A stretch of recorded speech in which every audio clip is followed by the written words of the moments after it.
नमस्कार दोस्तों। मध्य प्रदेश के बजट पर एक वीडियो पहले मैंने बनाया था एमसीक्यू पैटर्न पे। इकोनॉमिक सर्वे के तो कुछ वीडियो मैंने डाले हैं, बट बजट और इकोनॉमिक सर्वे का उसी पैटर्न पे ये दूसरा एमसीक्यू वाला वीडियो है ना। और मुझे उम्मीद है कि अभी नेक्स्ट 1 ईयर में जितने भी एग्जाम्स आएंगे, वो चाहे वो वनडे हो चाहे पीएससी के अदर एग्जाम्स, उन सब में ये वीडियो आपको बहुत हेल्पफुल होगा। तो अगर इसके पहले वाला वीडियो नहीं देखा है तो इसके डिस्क्रिप्शन में उस वीडियो की लिंक है, उस वीडियो को जरूर देखिए। उसके साथ इस वीडियो को भी देखिए, उम्मीद है कि आपको काफ़ी हेल्प होगी। चैनल को सब्सक्राइब नहीं किया है तो चैनल को सब्सक्राइब कीजिए, जिससे आपको वीकली करंट अफेयर्स और इस तरह के जो वीडियो हैं वो मिलते रहें। इसी सीरीज में आगे पार्ट 3 भी जो है वो आएगा। तो चलिए शुरू करते हैं बिना देर किए हुए। देखते हैं कि बजट और इकोनॉमिक सर्वे पे आज हमने किस तरह के क्वेश्चंस कलेक्ट किए हैं। तो पहला जो क्वेश्चन है हमारा स्क्रीन के ऊपर, वो क्वेश्चन है जनजातीय वर्ग के विद्यार्थियों के लिए मध्य प्रदेश में लगभग कितनी प्राथमिक शालाएं हैं? 23,000, 29,800, 30,100 यहाँ पर, या 30,000? अब प्रश्न को बहुत ज्यादा ध्यान से समझिएगा, नहीं तो गलत हो जाएगा ना। इसका आंसर है पहले तो 23,000 है। ठीक है, आंसर के पीछे का तर्क समझिए। तर्क ये है कि हम मध्य प्रदेश में रह रहे हैं, मध्य प्रदेश है जनजातीय बहुल राज्य। लगभग मोटा मोटा माने तो 21.1% आबादी हमारी ट्राइबल वाली है। और 313 जो ब्लॉक्स हैं उसमें से 89 है ना, अभी कुछ स्थितियों में 88 भी कहते हैं। 89 जो ब्लॉक हैं वो जनजाति बहुल है। ऐसी स्थिति में जनजातियों को मुख्य धारा से जोड़ने के लिए, उन्हें शिक्षा के साथ जोड़ने के लिए अलग से ट्राइबल एजुकेशन के ऊपर भी काम हो रहा है।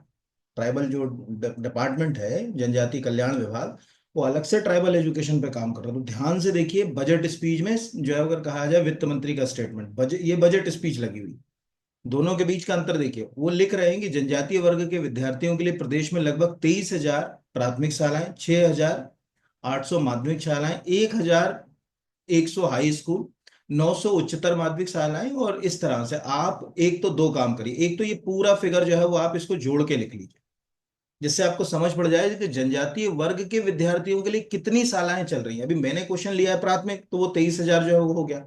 हो सकता है कि वो आपसे शालाएं पूछ ले, तो आपको प्राथमिक, माध्यमिक, हाई स्कूल और हायर सेकेंडरी, इनको जोड़ना पड़ेगा, ये ध्यान रखें। ठीक है।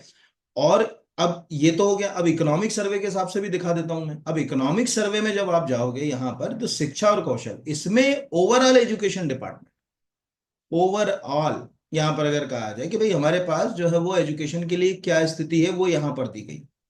तो टेक्निकली अगर हम इस मध्य प्रदेश के इकोनॉमिक सर्वे में देखें, तो हमें यहाँ पर टोटल जो एनरोलमेंट दिख रहा है, यानी प्राथमिक, माध्यमिक, ठीक है, कक्षा 1 से 8 तक, वो हमको यहाँ दिख रहा है कि ये जैसे 2023-24 का दिख रहा है कि 105.38 लाख विद्यार्थियों ने नामांकन कराया, एनरोलमेंट लिया। यानी आज अगर हम मध्य प्रदेश में ओवरऑल कोई पूछेगा कि भाई प्राइमरी में कितने बच्चे पढ़ रहे हैं प्राइमरी में, तो हम कहेंगे यहां पर अगर कहा जाए 66, जो अगर कहा जाए लाख, ये संख्या लाखों में।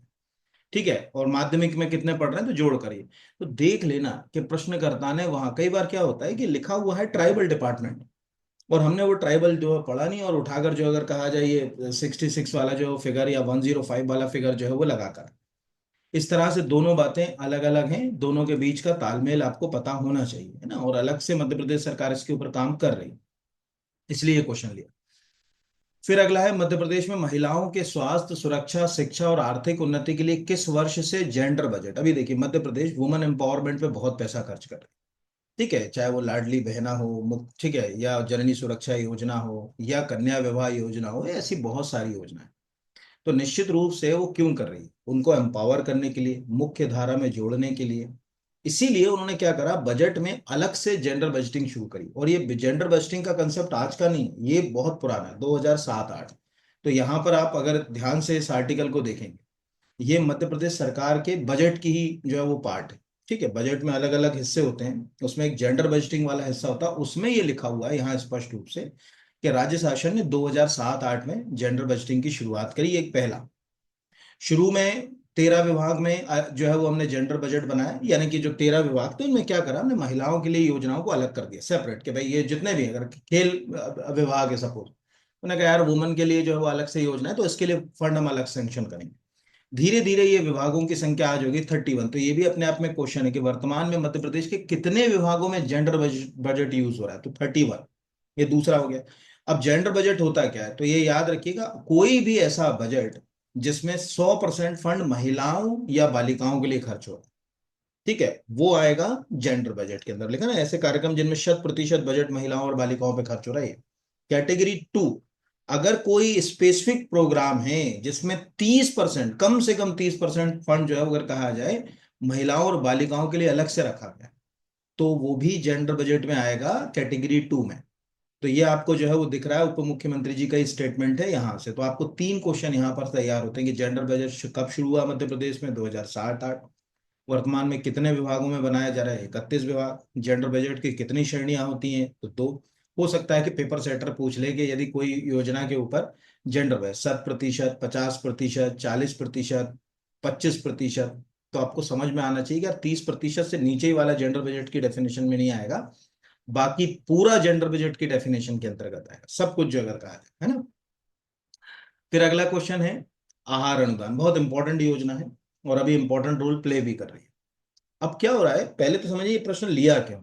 ये प्रश्न इसीलिए लिया है, और मैं आपको ये बता दूं, ऐसे बहुत सारे आपको स्कीम्स वगैरह सब मैं बजट में, पूरी बजट इकोनॉमिक सर्वे वगैरह में सब स्कीम्स वगैरह कवर करा दूंगा। हाँ, आपको अगर जैसे इकोनॉमिक सर्वे मैंने पढ़ा दिया अपने, मतलब जो ऑनलाइन के कोर्सेज हैं उसमें पढ़ा दिया, 20 लेक्चर है ऑनलाइन। इस पे यूट्यूब पे बच्चे देखते नहीं, इसलिए मैंने 3 ही लेक्चर डाले, तो कोई देख ही नहीं रहा है। तो अगर आप में से किसी को लगता है तो वो ऐप के ऊपर अवेलेबल है। किसी भी टेस्ट सीरीज को आप लेंगे, असिस्टेंट प्रोफेसर, इंजीनियरिंग सर्विस की, सब में वो वीडियो और उसके टेस्ट जो है वो अटैच लगे हुए हैं। तो ये अपन धीरे धीरे यहाँ पर बढ़ेंगे, ऐसा नहीं कि नहीं बढ़ेंगे, इसमें आहार अनुदान और इसमें जो अगर कहा जाए बढ़ना ही है अपने को। तो इन योजनाओं में क्या हो गया, जो बेसिक क्वेश्चन थे शुरू में, जैसे कोई पूछे यार आहार अनुदान योजना किसके लिए, तो बेगा भारी या सारी सबको मालूम है, लेकिन अब थोड़ा सा नेचर वाइज डिस्क्रिप्टिव क्वेश्चन आने लगे। तो आप खुद सोचिए और आंसर करिए कि योजना का संचालन मध्य प्रदेश के 21 जिलों में हो रहा है। तो आप में से कितनों को पता है कि एक्चुअली ये क्वेश्चन का ये वाला जो है इसका पॉइंट गलत है, क्योंकि 21 जिलों में नहीं हो रहा, कम जिलों में हो रहा है। अब हम में से कितनों को पता है उतने जिले, वो इंपॉर्टेंट है। तो चाहे तो आप नीचे कमेंट में लिख सकते हैं कि हाँ सर मेरे को पहले से पता था कि इतने जिलों में संचालित हो रही है, और कितने में हो रही है मैं बता रहा हूँ। तो पहले तो अपन देखें कि ये योजना विशेष पिछड़ी जनजाति, जो पीवीटीजी है हमारे यहाँ, 3 ही जनजातियां विशेष पिछड़ी हैं, बेगा, भारिया, सहारिया, ठीक है, उनके लिए है। दूसरा, योजना का संचालन 2017 से हो रहा है, ये आपको याद रखना है। तीसरा, योजना का संचालन मध्य प्रदेश के 15 जिलों में हो रहा है, किस में नहीं हो रहा है, ये 15 जिलों में हो रहा है।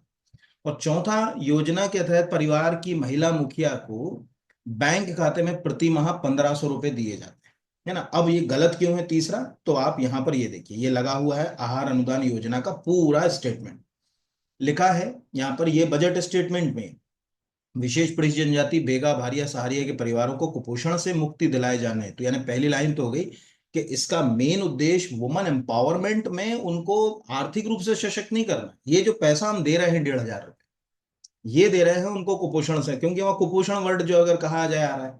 तो कई बार क्या होता है ना, जैसे आ गया ना लाडली बहना का क्या उद्देश्य, इस बार भी आया, मैंने वो भी पढ़ाया बजट में, जो अभी एमपीपीएससी में आया था। तो वहां और यहां में अंतर है, यहां केवल कुपोषण मेन है कि भाई आपके पास जो है वो आर्थिक रूप से आप सशक्त नहीं हो, तो बेहतर जो न्यूट्रिशन है, खासकर जो अगर कहा जाए पूरक पोषण आहार जिसको कहा जाता है, सप्लीमेंट्री फूड, कोई जो अगर कहा जाए लैक्टिक मदर है, टीनेजर अवस्था में कोई बच्ची है, उन सबको कुपोषण से मुक्ति दिलाना उस परिवार की महिला मुखिया का दायित्व, इसलिए ये शुरू किया गया यहाँ पर। तो महिला मुखिया के खाते में 1,500 आ रहा है, ये हो गया। दूसरा, नीचे लिखा हुआ है कि यह योजना विशेष पछड़ी जनजाति बहुल 15 जिले, यानी अब आपको एक क्वेश्चन और समझ पड़ गया कि भाई आज की स्थिति में मध्य प्रदेश में श्योपुर, मुरैना, ग्वालियर, शिवपुरी, गुना, अशोकनगर, भिंड, दतिया, शहडोल, उमरिया, अनूपपुर, छिंदवाड़ा, मंडला, बालाघाट, डिंडोरी, ये जितने जिले लिखे हुए हैं 15, ये सब जो है वो अगर कहा जाए अत्यंत पिछड़े जिले हैं। ठीक है, अत्यंत पिछड़े का मतलब है, अत्यंत पिछड़े को मेरा बोलना गलत हो गया, अत्यंत पिछड़ी जनजातियों से या विशेष पिछड़ी जनजातियों से जुड़े जिले। जैसे आप श्योपुर, मुरैना, ग्वालियर, शिवपुरी, गुना, अशोकनगर, भिंड, दतिया तक, यहाँ तक चले जाओगे, इस बेल्ट तक चले जाओगे, ये पूरा दतिया तक का जो है इस बेल्ट तक, ये पूरा बेल्ट जो है वो सहारिया जनजाति से बना, यहाँ पर आपको सहारिया मिल जाएगी। फिर जो मंडला, बालाघाट, डिंडोरी, ये वाला पूरा चले जाओगे इधर, तो यहाँ पर आपको बेगा मिल जाएगी। इधर अनूपपुर, छिंदवाड़ा, उमरिया वाले ये बेल्ट में चले जाओगे, शहडोल वाले में, तो यहाँ पर आपको भारिया मिल जाएगी इस बेल्ट में। ऐसे हमने क्या करा, उनको क्लासीफाई करा, और ये आती है पीवीटीजी में। अब एक चीज और याद रखना, इसी क्वेश्चन के साथ एक स्टैटिक क्वेश्चन करा, जो विशेष पिछड़ी जनजाति है जिनको अपन पीवीटीजी बोलते हैं, उसकी डेफिनेशन होती है, किस ग्राउंड पे आप पीवीटीजी कहोगे। वो पता होना इस क्लास में सबको जरूरी है कि भाई आज अगर हमारे मध्य प्रदेश में तीन जनजातियों को हम विशेष पिछड़ी जनजाति कह रहे हैं तो क्यों कह रहे हैं। तो ध्यान से देखिएगा, मैं आपको दिखाता हूं कि आपको कैसे याद करना है। पीबीटीजी ट्राइब्स, पीआईबी, यहाँ पर ये हम चले गए, ये ले लेगा वो, और हम चले गए भी लिख दिया उसने, कोई बात नहीं। अब ध्यान से ना, हम चले गए ये। अब इसमें जो ग्राउंड है वो ग्राउंड रटना है।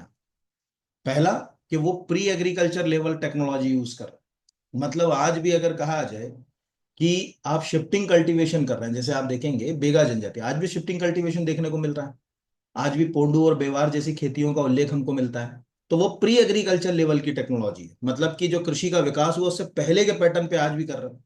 आज भी कोदो कुटकी छिड़क रहे हैं खेतों में, और उससे जो जितना उत्पन्न हो रहा है वो चल रही है काम। लो लेवल ऑफ लिटरेसी, कभी भी आप tribal literacy rate Madhya Pradesh में देखेंगे, मैंने बहुत सारे वीडियो में ट्राइबल लिटरेसी भी पढ़ाई, तो उसमें आपको दिखेगा कि बड़ी बुरी हालत है ना, बहुत।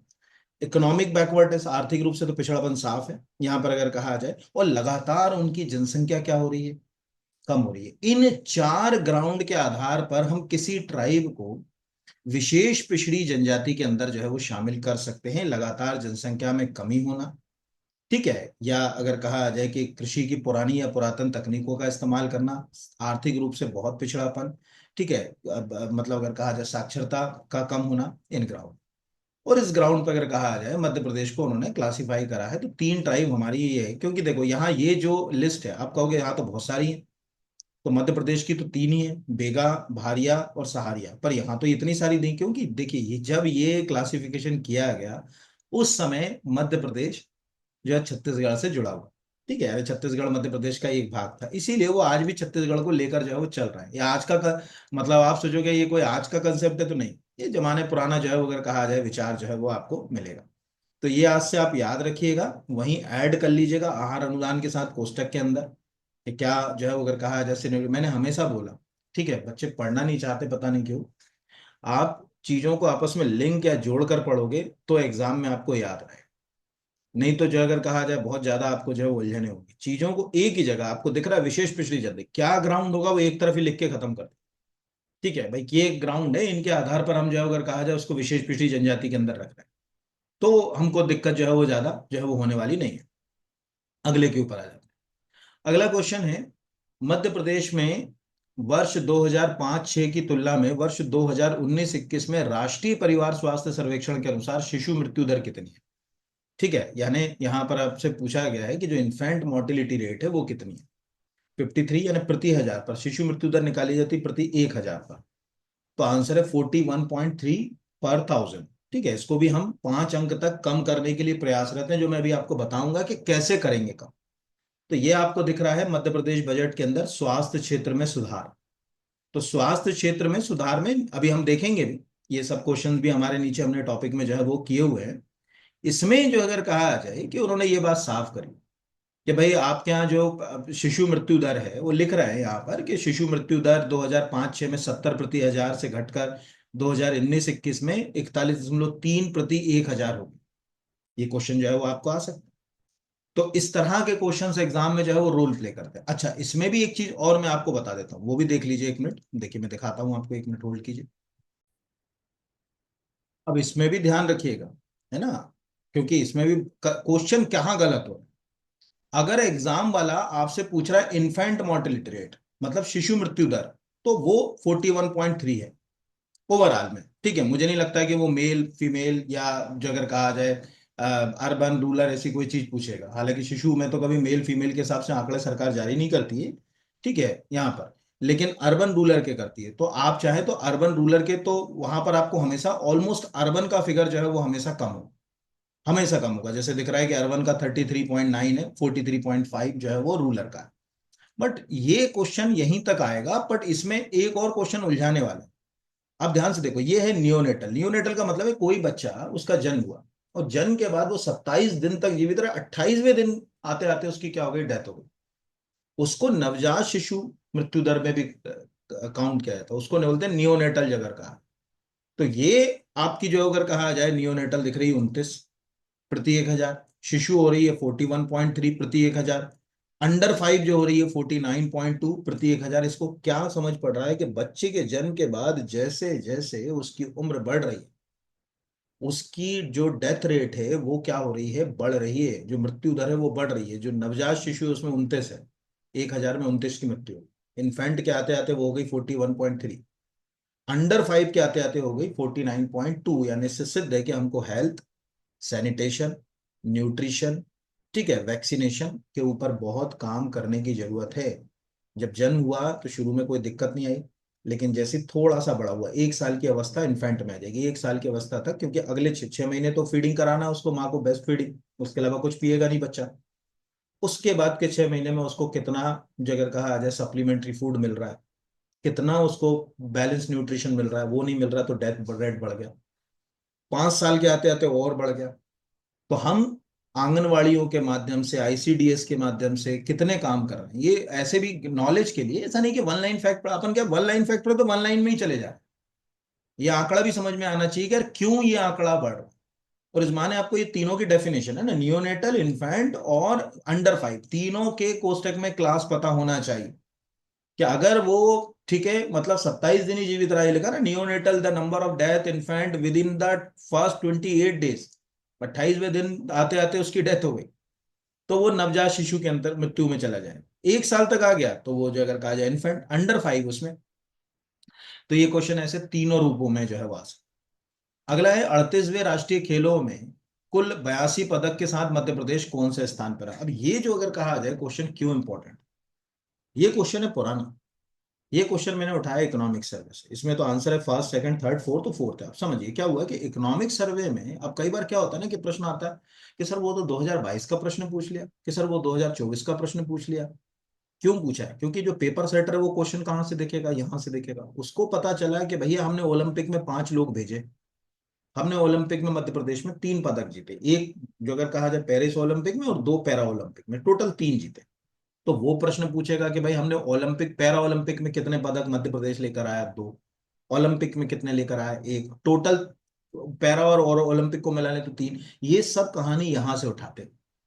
वो सब कहां से उठाएंगे, मतलब सिंपल सी लॉजिक। जैसे आपसे प्रश्न क्या पूछ ले कि वर्तमान में मध्य प्रदेश में कितनी खेल, जो अगर कहा आ जाए, अकादमियां संचालित हो रही हैं, ठीक है। या आपसे पूछ ले कि भाई ये, जैसे यही जो है वो अगर कहा जाए, जो मैंने प्रश्न उठाया कि 38वें नेशनल गेम में राज्य ने 34 स्वर्ण, 25 रजत सहित 23 कांस्य सहित देश में चौथा स्थान जो है प्राप्त किया। या वो पूछ ले कि खेलो इंडिया यूथ गेम 2024 में मध्य प्रदेश के खिलाड़ियों ने, अब आप कहोगे सर अभी तो 25 जो अगर कहा जाए नया वाला चल रहा है, बिहार में चल रहा है खेलो इंडिया यूथ, उसके आंकड़े पूछेगा, किसके पूछेगा? तो ये भी पूछ सकता है कि खेलो इंडिया यूथ गेम 2024 में मध्य प्रदेश के खिलाड़ियों ने कितने पदक जीते। ठीक है, 12, 12, 6, 30, ऐसा करके कुछ भी घुमा के पूछ ले, उसके ऊपर है कि वो क्या पूछेगा। इस तरह से हमें ये पता होना चाहिए। ये चीज जो अगर कहा जाए इकोनॉमिक सर्वे में उन्होंने अलग से, इस बार, पिछली बार इकोनॉमिक सर्वे में उन्होंने इतना फोकस नहीं किया, इस बार इकोनॉमिक सर्वे में उन्होंने क्या करा, इसके ऊपर बहुत फोकस किया। अगर आप यहाँ पर खेल में देखोगे तो बकायदा उन्होंने पूरा, जो अगर कहा जाए, हमारी जो अगर कहा जाए कि स्पोर्ट एकेडमी कितनी, तो उन्होंने कहा साहब 18 स्पोर्ट एकेडमीज हमारे यहाँ अलग अलग जो है चल रही हैं। यहाँ पर ये उसने डाला। ओलंपिक में हमने क्या परफॉर्म किया, तो दिख रहा है कि यार ओलंपिक में हमने 5 खिलाड़ियों को जो हमारे यहाँ से गए, और उसमें 5 में से हम 3 मेडल ले आए। एक तो हॉकी में लेके आए विवेक सागर, जो नर्मदापुरम के इटारसी के हैं, तो वो तो क्या हो गया कि समूह स्पर्धा हो गई। इंडिविजुअल में हमने जो अगर कहा जाए पैरा ओलंपिक में 2 मेडल जो है वो लेकर आए, तो वो भी हमको, जैसे रोबिना फ्रांसिस का नाम आपने सुन रखा होगा। ये प्रश्न जो है अगर कहा जाए इस बार उन्होंने डाला। तो ये प्रश्न जो है वो अगर कहा जाए आपसे, ये सब मैं लूंगा धीरे धीरे, अभी जैसे पार्ट 3 है तो उसमें भी लूंगा, पार्ट 4 है उसमें भी लूंगा, एक ही जगह लो तो सब गड़बड़ हो जाता है। बट डिपेंड करता है कि आप इसको कितना देख पा रहे हैं, कितना कमेंट कर पा रहे हैं, उसके ऊपर है, और आप कितना इसके कंसेप्ट से जुड़ पा रहे हैं। ठीक है, तो ये एग्जैक्टली जो है वो रोल जो है वो प्ले करता है। इस बहाने हमको क्या होते हैं, कुछ क्वेश्चन यूनिक समझ पड़ते हैं। जैसे आशी जो होगा चौकसे का संबंध इनमें से किस खेल से, हमें दिख रहा है कि यार राइफल है, तो हमको दिख रहा है कि शूटिंग से जुड़ गया। ये हमारा क्वेश्चन हो गया। अभी आपसे यही पूछ ले कि मध्य प्रदेश की खिलाड़ी आशी चौकसे का संबंध इनमें से किस खेल से, तो क्या करो? मतलब आप अपने आप देखो क्या होता है ना कि किसी भी प्रश्न को समझते समय इस बात का ध्यान रखना जरूरी है, अगर ये प्रश्न मेरे सामने होता तो मैं कितना जानता। जैसे ऐश्वर्य प्रताप सिंह सबको मालूम है क्योंकि ओलंपिक में मध्य प्रदेश के खरगोन से, या मध्य प्रदेश से भारत का प्रतिनिधित्व कर चुके हैं। सबको मालूम है शूटिंग में, हालांकि मेडल नहीं मिला हमको वहां ओलंपिक में उनकी ओर से, लेकिन आप मतलब पहुंचे तो वहां तक। तो टेक्निकली अगर कहा जाए कि हमको शूटिंग तो समझ पड़ रही, तो कुछ खिलाड़ी ऐसे होते हैं जिनके नाम ही नहीं सुने होते हैं। जैसे आपसे वो एक उठाकर ये पूछ ले कि इनमें से कौन सा खिलाड़ी जो है, अगर कहा जाए शूटिंग से नहीं जुड़ा हो, शिवेंद्र सिंह जो अगर कहा जाए सिसोदिया, कुशाग्र सिंह रायफल, जो सॉरी राजपथ, ठीक है, ऐश्वर्य प्रताप सिंह, आशीष चौक से क्या कर लोगे आप, आते ही है। ठीक है, भोलू परमार का संबंध किससे है, तो घुड़सवारी, राजू सिंह का संबंध किससे है, तो घुड़सवारी। ये जो नाम है, मैं उम्मीद करता हूं कि आप भी अपने स्तर पर इनको लिखें।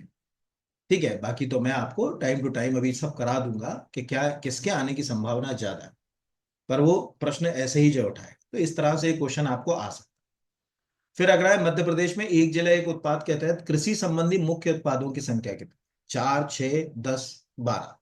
यानी हमने एग्रीकल्चर बेस्ड कितने प्रोडक्ट को वन डिस्ट्रिक्ट वन प्रोडक्ट में शामिल कर रखा।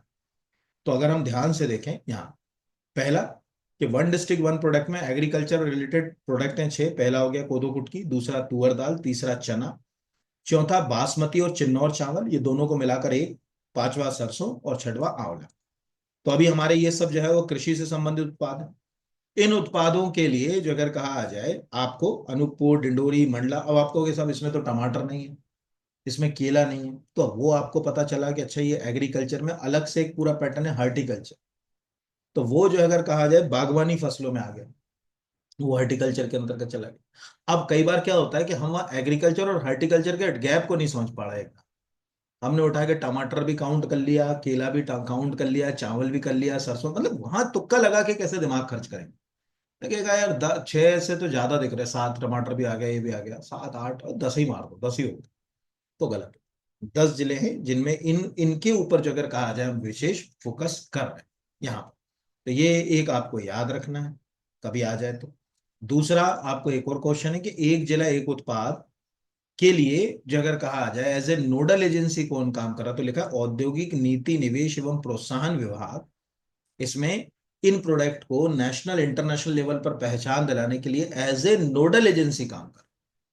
ये भी एक क्वेश्चन जो है वो आपको आ सकता है कि भाई कौन है जो नोडल एजेंसी की तरह काम कर, क्योंकि नोडल एजेंसी बहुत इंपॉर्टेंट रोल। कई बार जो है वो अभी जैसे मैंने बताया था ना कि वो लगभग 23,000 जो अगर कहा जाए शालाएं बताएं, अब उसमें जनजाति कार्य विभाग नोडल एजेंसी, उसके अंदर जो है वो शिक्षा विभाग थोड़ी नोडल एजेंसी, वो अलग से जनजाति कार्य विभाग को दे रखी है सरकार ने फंड, वो खर्च करे उसके ऊपर, तो उसको नोडल एजेंसी बनाया यहाँ पर।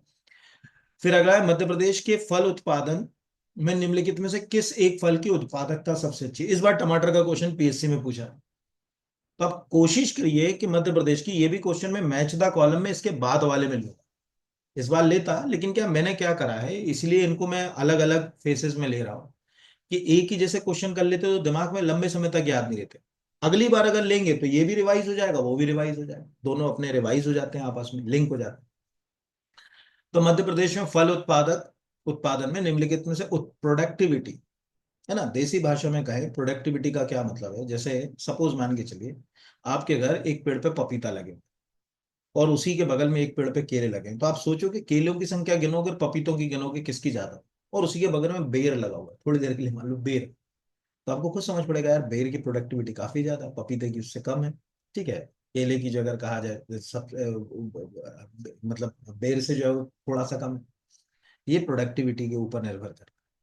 तो पपीता, केला, अमरूद, इसमें अगर हम ध्यान से देखें तो अगर हम प्रोडक्शन की बात कर रहे हैं, प्रोडक्शन नॉट प्रोडक्टिविटी, उत्पादन कौन ज्यादा हो रहा है, कौन सी चीज हम सबसे ज्यादा, तो दिख रहा है कि अगर हम लास्ट ये 5 साल का फिगर देखें और इनमें से ये लास्ट 3 साल का देखें, तो बनाना सबसे ज्यादा प्रोडक्शन कर, फिर बनाना के बाद दूसरे नंबर पे हम प्रोडक्शन कर रहे हैं ऑरेंज का, तीसरे नंबर पर हम प्रोडक्शन कर रहे हैं मैंगो का।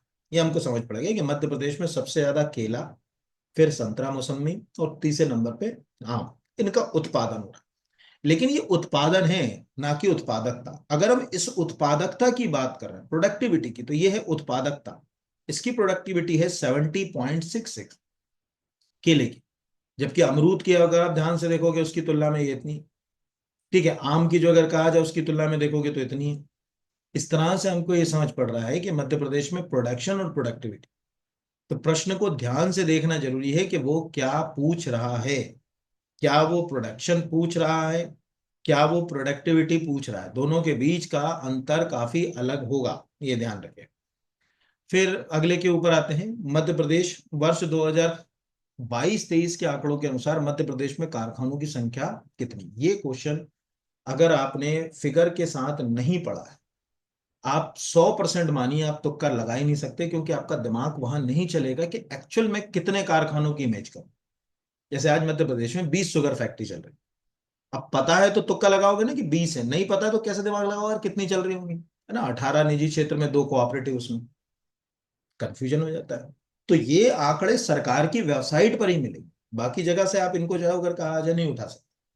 तो जैसे अगर आप यहाँ इस फिगर को देखें, वर्ष 2018-19 से 2022-23 के बीच पिछले 5 वर्षों में मध्य प्रदेश में कारखानों और स्थायी पूंजी निवेश की संख्या में वृद्धि हुई। ठीक है, कारखानों की संख्या 2021-22 में 5010 से बढ़कर जो अगर कहा जाए 2022-23 में 5058, जो निरंतर विस्तार कर रही है। ये बता रही है कि मध्य प्रदेश में मैन्युफैक्चरिंग सेक्टर बढ़ रहा है, मध्य प्रदेश की अर्थव्यवस्था में जो सेकेंडरी सेक्टर है वो कंट्रीब्यूट जो है वो कर रहा है। ये टेक्निकली अगर कहा है तो यहाँ ये आपको समझ पड़ रहा है। ये आंकड़ा अगर हमारे पास नहीं होता तो हम कारखानों की कोई बात ही नहीं कर पाते। मतलब हम कैसे दिमाग लगाते कि यार ये जो है कारखानों की बात कर रहा है, कितने कारखाने, क्योंकि हम तो एमएसएमई और सब चीजें जो उठाकर जो है वो कारखानों को देख लेते हैं। तब आपको इकोनॉमिक सर्वे के छोटे छोटे फिगर काम आते हैं, उनका जो है वो रोल प्ले होता है। तो इसको 1 मिनट ध्यान से देखिएगा, मैं एक चीज और इसमें जो है वो आपको दिखा देता हूँ जिससे आपको लिंक हो जाए क्वेश्चन, है ना। तो अपन यहां से चले गए यहाँ, अब ये हम पहुंच गए,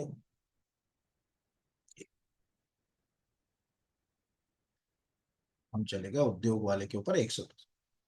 अभी आपको उद्योग दिख रहा है, तो उद्योग में जनरली अगर कहा जाए कि वो खुद कह रहे हैं कि भाई हमको 2030 तक हमारी जीडीपी 6 लाख करोड़ की करना है, और ये बिना उद्योगों के जो है वो संभव नहीं है। मतलब हमको उद्योगों की तो जरूरत पड़ेगी पड़ेगी। इसमें उन्होंने नीचे जो है वो अगर कहा जाए उद्योग की कहानी के बारे में किया है। वो बता रहे हैं कि मध्य प्रदेश में जब ये इकोनॉमिक सर्वे लिखा गया तब तक उज्जैन, जबलपुर, ग्वालियर, सागर, रीवा, नर्मदापुरम, शहडोल, इनमें जो है वो रीजनल इंडस्ट्रियल कॉन्क्लेव संभाग स्तर पर जो है वो आयोजित हो गई। ये हमको जो अगर कहा जाए, ऑर्डर भी उन्होंने लिखा कि भाई हमने कब कैसे जो अगर कहा जाए इसको जो है वो किया। मैन्युफैक्चरिंग सेक्टर को उन्होंने ये भी बताया कि किसका कितना कंट्रीब्यूशन है मैन्युफैक्चरिंग में। यहाँ पर वो दिख रहा है कि यार मैन्युफैक्चरिंग में सबसे ज्यादा कंट्रीब्यूशन निर्माण का है, उसके बाद फिर जो है वो विनिर्माण का है, फिर बिजली, गैस, पानी आपूर्ति का है। ये 3 सेक्टर है, 1 2 3 यहाँ पर। तो ये तो एक तुक्के से भी समझ पड़ता है, क्योंकि गवर्नमेंट ऑफ इंडिया के और इसके फिगर में बहुत ज्यादा वेरिएशन नहीं मिले, लगभग इसी तरह के वेरिएशन। लेकिन ये जो फिगर दिख रहा है, ये फिगर जो है वो क्या करता है कि उलझाने वाला। यहां पर आपको कारखानों की संख्या और जो है वो निश्चित पूंजी का उल्लेख जो है वो मिल रहा है। हमको दिख रहा है कि यार 2008-9 में मध्य प्रदेश में 3345 कारखाने, अब वो संख्या धीरे धीरे धीरे धीरे बढ़कर जो है वो 5058 तक पहुंच गई। तो चूंकि हमेशा देखिए सरकार की एक खासियत होती है, सरकार देखती है कि हमारा जो फिगर है वो पिछले कुछ वर्षों में कहीं कोई लेवल पर डिक्लाइन तो नहीं हो गया, कहीं कोई जो अगर कहा जाए, मतलब जैसे मान के चलिए 5058 है, कहीं किसी साल अगर मान के चलिए ये 5200 होता तो वो इसको प्रमोट ही नहीं करता। ठीक है, ऊपर नीचे होता है तो चल जाता है, वो इसको प्रमोट नहीं करता। अब दिख रहा है कि यार ये तो अभी तक का जो आंकड़ा है उसमें सबसे ऊपर है। जैसे यहां पर दिख रहा है कि 4047, कभी नहीं पूछेगा। क्यों? क्योंकि इसको मालूम है कि इसके पहले हमारा स्थिति जो है वो अच्छी थी, फिर हमारा जो है अगर कहा जाए स्थिति ठीक गड़बड़ आ गई। इसलिए जो अगर कहा जाए कि वो इन आंकड़ों पे तो जो वो नहीं जाएगा, वो इसी आंकड़े के ऊपर जो है वो जाएगा। इसलिए जो है वो ये क्वेश्चन जो है वो आपको एग्जाम में एक इंपॉर्टेंट जो है वो रोल प्ले कर सकता है, ये अपने को जो है वो याद रखना। ठीक है, तो ये एक बुनियादी बात है, यानी इस पे कोई ना कोई क्वेश्चन जो है वो आपको आ सकता है। अब क्या आएगा वो देखने वाली बात है यहाँ पर। अगले के ऊपर आया था, तो ये मैंने बता दिया कि किस तरह के क्वेश्चंस पूछे जाएंगे या क्वेश्चन का जो नेचर होगा वो क्या होगा, वो आपको आना जो है वो बहुत जरूरी है। तो अब एक second, अगला क्वेश्चन भी मोस्ट आईएमपी की डेफिनेशन में रखना, मोस्ट आई, क्योंकि हमको ये एक्चुअल आइडिया ही नहीं होता कि मध्य प्रदेश में कौन सी कंपनी कैसे प्रोडक्शन कर रही है। तो देखो मध्य प्रदेश में विद्युत उत्पादन 3 तरह से हो रहा है। एक तो प्राइवेट कंपनी कर रही है, जैसे नवकरणीय ऊर्जा में आप देखोगे तो जब आप नीमच जाओगे तो वहाँ सुजलॉन जो है वो एनर्जी, वेल्सपन, सॉरी वेल्सपन ने जो है वो अगर कहा जाए अपना प्लांट जो है वो लगा रखा है ना वेल्सपन का। केंद्रीय थर्मल पावर प्लांट, तो विंध्याचल थर्मल पावर प्लांट ले लो, एनटीपीसी का सबसे बड़ा प्लांट है हमारे पास। Madhya Pradesh power generating company, Amarkantak का प्लांट ले लो, सारणी का प्लांट ले लो, संत सिंगाजी जो अगर कहा जाए खंडवा में जो प्लांट ले लो। ठीक है, ये सब जो है वो मध्य प्रदेश पावर जनरेटिंग के प्लांट है। तो अपने को ये पता होना चाहिए कि भाई Madhya Pradesh power generating company कितना प्रोडक्शन कर रही है और सबसे ज्यादा हमारा प्रोडक्शन किस में हो रहा है। तो देखिए ओवरऑल जो प्रोडक्शन है उसमें सबसे कंट्रीब्यूट जो है सबसे ज्यादा है सेंट्रल, जो अगर कहा जाए सेक्टर का, सेंट्रल का मतलब थर्मल में है ना। आप रिन्यूएबल में तो सब आ जाएंगे तो फिर तो अपन बात ही ना करें। थर्मल एनर्जी में हमको तीन तरह से प्रोडक्शन मिल रहा है। जो सेंट्रल थर्मल पावर के प्लांट से यानी एनटीपीसी के, उनसे हमको 5212 मेगावाट बिजली मिलती है। यानी वो इतना उत्पादन कर रहे हैं मध्य प्रदेश में, हमको मिलती है या उत्पादन कर रहे हैं तो ज्यादा अच्छा है, उत्पादन कर रहे हैं वर्ड यूज करें। निजी क्षेत्र के 3402, Madhya Pradesh power generating company limited 4570, और अगर कहा जाए आखिरी नवकरणीय ऊर्जा के क्षेत्र में 9130। ये गलत है क्योंकि अभी हमारी स्टैंडर्ड अगर कहा जाए जो रिन्यूएबल एनर्जी कैपेसिटी है वो है 7000 मेगावाट, यहाँ 7099 लिखी ठीक है। पर आइडियल केसेस में आप कभी ऐसे लगभग आ जाए तो आपको पता चलेगा कि यार 7000 मेगावाट जो है वो प्रोडक्शन मिल रहा है। अब आप सोचिए कि यहां पर एक आपको क्वेश्चन जो है वो शॉकिंग क्वेश्चन, जो अगर आप इस इकोनॉमिक सर्वे को नहीं पढ़ते या इस फाइल को नहीं पढ़ते तो एग्जाम में आपका 100% गलत हो जाता। पहला जैसे दिख रहा है कि Madhya Pradesh power generating company limited है ना, वो थर्मल पावर प्लांट से भी बिजली पैदा कर रही है, हाइड्रो से भी बिजली पैदा कर रही है, ये बेसिक सा है अगर कहा। दूसरा आपको दिख रहा है कि केंद्रीय थर्मल, ये भी अपने को समझ पड़ रहा है। पांचवें नंबर को ध्यान से, आपने अब तक जितनी गाइडें पढ़ी होंगी उसमें सब में दामोदर वैली, मतलब आप में सब ने रटा होगा कि भारत में पहली अगर कहा जाए बहुउद्देशीय नदी घाटी परियोजना डीबीसी है, दामोदर वैली कॉरपोरेशन है। वो लिख रहा है दामोदर घाटी विकास का थर्मल पावर स्टेशन। यहाँ पर कहा जाए क्या इस जो अगर कहा जाए प्लांट से हमको विद्युत मिलती, अगर ये मैं पढ़ा ना हो या इसके बारे में मुझे जानकारी ना होती तो मैं कभी बात ही नहीं करता। मैं सोचता ही नहीं कि अच्छा अगर कहा जाए कि दामोदर वैली से भी मध्य प्रदेश को बिजली, हालांकि कम मिल रही है, 100 मेगावाट क्षमता हमारे साथ जुड़ी हुई है, बट जुड़ी तो है। 100 मेगावाट भी जो अगर कहा जाए इंपॉर्टेंट जो है वो रोल प्ले करता है कि नहीं करता है यहाँ पर। तो ये एक इंपॉर्टेंट है कि भाई हमारा जो प्रोडक्शन है वो कहाँ कहाँ से हमको मिल रहा है। ये क्वेश्चन आते तो बच्चे ऑब्जेक्शन लगाते रहे, कुछ भी जो अगर कहा जाए प्रश्न पूछ लिया, क्या हमको वहां से भी मिल रहा है यहाँ नहीं मिल रहा है, ऐसे क्वेश्चन आते। तो ये आप थोड़ा सा जो है वो याद रखिएगा यहाँ पर। फिर अगले पर आते हैं, राष्ट्रीय शिक्षा नीति 2020 के तहत मध्य प्रदेश में उच्चतर माध्यमिक विद्यालयों में व्यावसायिक शिक्षा के लिए कितने ट्रेड संचालित किए जा रहे हैं। देखो स्किल्ड एजुकेशन इस समय बहुत इंपॉर्टेंट है। मतलब अब जो नया शिक्षा हमारा नीति है उसमें साफ हमने ये बात कर रखी है कि हम स्किल्ड एजुकेशन पे, इसलिए मैंने आपको यहाँ पर अभी थोड़ी देर पहले जब ये इकोनॉमिक सर्वे में बताया था, मैं फिर से दिखा देता हूँ।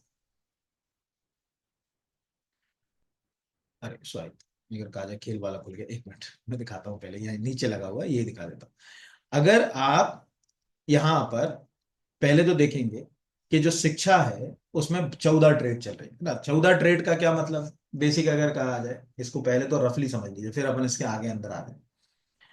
हमने जो 2020 का जो न्यू एजुकेशन पॉलिसी बना उसमें हमने सबसे ज्यादा फोकस अगर किसी चीज के ऊपर किया तो स्किल्ड एजुकेशन। सबसे ज्यादा हमको लगा कि नहीं यार स्किल्ड एजुकेशन को जो है वो लेके चलना है। इसलिए शिक्षा अब जो है एजुकेशन और स्किल्ड एजुकेशन दोनों आपस में जुड़कर चलने लगे। तो अगर हम मध्य प्रदेश के इकोनॉमिक सर्वे के हिसाब से चले, है ना, यहां पर अगर कहा जाए, एक सेकंड ये इस वाली फाइल में खोल, एक मिनट। यहाँ पर मध्य प्रदेश के इकोनॉमिक सर्वे में हम जाएं, बस एक सेकंड, 272 पेज। ये अब आपको क्या लिखा देखा, शिक्षा एवं कौशल विकास, वर्ड में क्या बोल रहा है कि इस एजुकेशन एंड स्किल डेवलपमेंट दोनों की वो बात कर, एजुकेशन की तो बात कर रहा है लेकिन स्किल डेवलपमेंट की भी बात कर रहा है।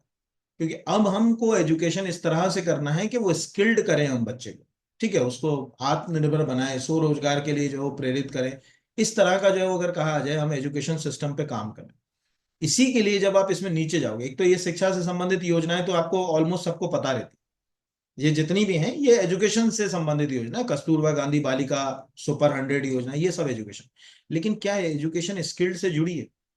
तो अगर हम इसी में नीचे चले जाएं, ध्यान से देखिएगा ना, जो काम की चीजें वो मैं दिखा रहा हूँ। ये हम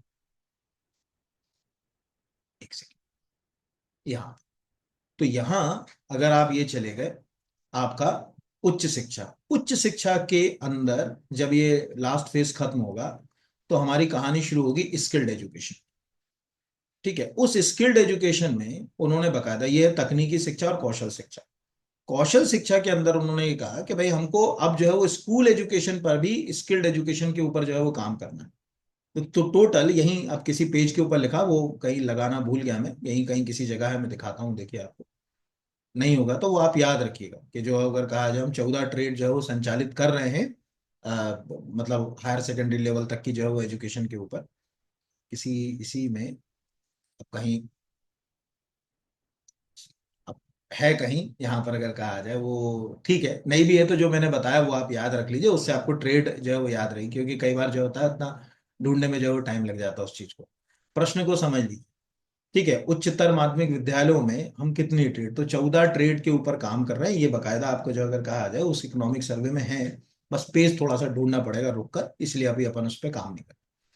अगला, मध्य प्रदेश में गौशालाओं के पशु आहार के लिए प्रति गौवंश, ये मैं आपको करंट अफेयर्स में भी करा चुका हूँ एक बार, पर चूंकि इकोनॉमिक सर्वे में बकायदा उन्होंने क्या करा है, इसको जगह दी है। तो आपने मुख्यमंत्री जी, सॉरी, वित्त मंत्री जी का बजट भाषण पढ़ा हो, वो क्या बोल रहे हैं। यहाँ हमको दो क्वेश्चन बैठे कि मध्य प्रदेश में लगभग 2200 गौशालाएं जो है वो संचालित हो रही हैं, तो मोटा मोटा आपसे पूछ ले, क्योंकि वनडे एग्जाम जितने भी हैं सबका सिलेबस एक जैसा है। उन सब सिलेबस में अगर आप ध्यान से देखोगे तो गौवंश वध प्रतिषेध अधिनियम है, उसमें एक जो है वो सेक्शन साफ कहता है कि आपको जो है काउ वेलफेयर के लिए भी काम करना है। गौ कल्याण, गौ संवर्धन के लिए क्या काम कर रहे हो, वो गौवंश वध प्रतिषेध, केवल गाय को जो अगर कहा जाए बचाना ही नहीं है कि आपने जो स्लॉटर हाउस बेचने से बचा लिया या उसका वध को बचा लिया, नहीं, उसका वेलफेयर संवर्धन कैसे करोगे उस पर भी बात। तो 2200 गौशाला, प्रति जो है वो गोवंश प्रतिदिन 20 रुपए से दुगना कर 40 रुपए किया जा रहा है, कर दिया अब तो सरकार ने, इसकी कैबिनेट ने भी जो है वो इसको जो है वो अनुशंसा हो गई, सब कुछ हो गया। ये क्वेश्चन यहाँ से लिंक होकर जो है वो आपको आ सकता है। ये भी मैं बता दूं, आप में से किसी को अगर लग रहा है कि जो स्पेशल एग्जाम्स हैं माइनस मार्किंग वाले, जैसे state engineering service, mining officer, assistant director culture, assistant director handloom, assistant manager, dental surgeon, जितने जो अगर कहा जाए चीफ केमिस्ट और जो भी पोस्ट अभी निकाली हैं, आप अगर सिलेबस को ध्यान से देखोगे, सबके सिलेबस का पार्ट 1 ऑलमोस्ट अगर कहा जाए एक ही है, ऑलमोस्ट नहीं, 100% एक। उनके लिए अलग से एक टेस्ट सीरीज है 499 की, ये चाहे तो आप ले सकते हैं बकायदा। इसमें पार्ट 1 के टेस्ट 30 टेस्ट मिलेंगे, 5 फुल लेंथ टेस्ट है, 50 क्वेश्चन का हर एक टेस्ट है। जब तक आपका एग्जाम चलेगा, जब तक करंट अफेयर्स यानी इसकी वैलिडिटी रहेगी, जब तक करंट अफेयर्स इस पर अपलोड होता रहेगा। इसमें इकोनॉमिक सर्वे में पढ़ा चुका हूँ भी अपने बच्चों को, जो अगर कहा जाए जो ऑनलाइन मेरे कोर्सेज चलते हैं, वो पूरे वीडियो और उनके टेस्ट भी यहाँ पर आपको मिल जाएंगे। तो मध्य प्रदेश कौशल विकास के निम्नलिखित में से कौन सी योजना संचालित नहीं की जा रही कौशल विकास की। ठीक है, अब आपको ये पता होना चाहिए कि स्किल के लिए ना, तो संकल्प योजना आपको मालूम है। ठीक है, स्ट्राइव योजना, संकल्प योजना, स्किल डेवलपमेंट पे सबसे चर्चित योजनाओं में से एक है संकल्प योजना। रूसा योजना का संबंध कोई दूर दूर तक अगर कहा जाए स्किल्ड एजुकेशन से नहीं है। इसका मेन जो कंसेप्ट है रूसा योजना का, वो है कि जो हमारे हायर एजुकेशन इंस्टीट्यूशंस हैं, जो हमारे कॉलेज हैं, यूनिवर्सिटीज हैं, उनको अपग्रेड कैसे किया जाए। ठीक है, उनका अपग्रेडेशन कैसे किया जाए, उनकी लैब को कैसे सुधारा जाए, उनके इंफ्रास्ट्रक्चर को कैसे सुधारा जाए, उसके लिए रूसा योजना जो है वो संचालित की जा रही थी। वर्ल्ड बैंक ने इसको स्पॉन्सर किया था।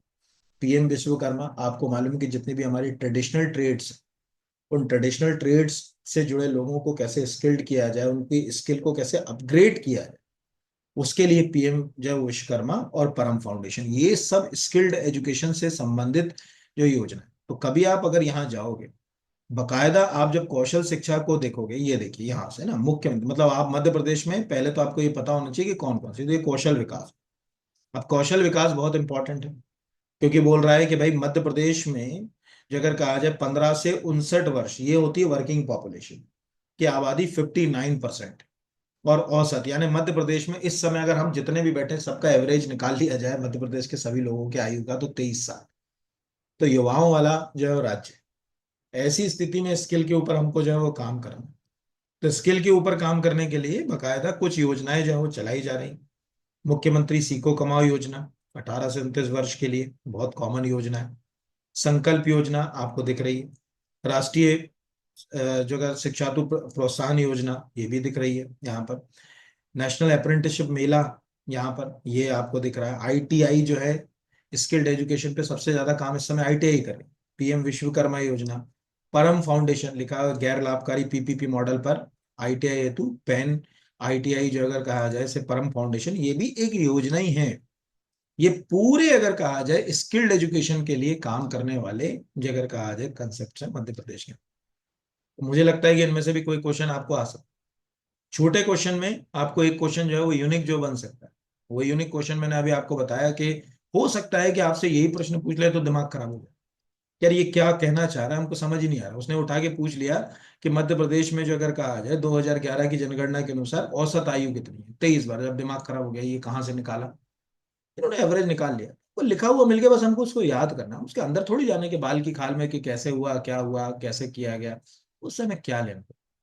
हमें इतना समझ पड़ा कि यार ये प्रश्न जो है वो इससे लिंक हो सकता है, या इससे जो अगर कहा जाए इस पे कोई क्वेश्चन जो है वो बन सकता है।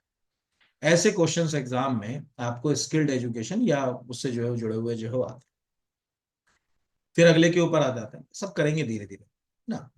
अगला है, ठीक है, स्माइल। ये तो अभी चर्चा में भी है, अभी न्यूज़पेपर करंट अफेयर्स का पढ़ा होगा तो उसमें आया भी था कि भारत का पहला जो अगर कहा जाए बैगर फ्री सिटी है, या अगर कहा जाए जो भिखारी मुक्त शहर है, वो इंदौर हो गया है।